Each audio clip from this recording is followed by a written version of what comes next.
Have you ever wondered how you got your personality? Have you ever sometimes had that strange feeling of déjà vu, like you have been here before? Here is the secret revealed.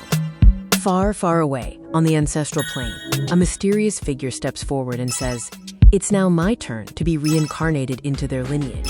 So then, Chukwu rises up from his throne and asks, "And why you now, at this time, my child?"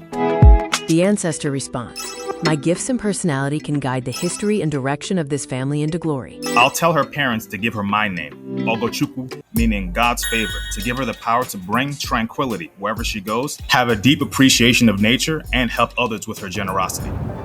She flies through worlds to enter the body of the baby about to be born, but then is knocked off course by spiritual turbulence steering her towards the wrong body. Chukwu then pushes her back on course, and Ogochukwu's soul is reincarnated into the right body as a new life enters the world.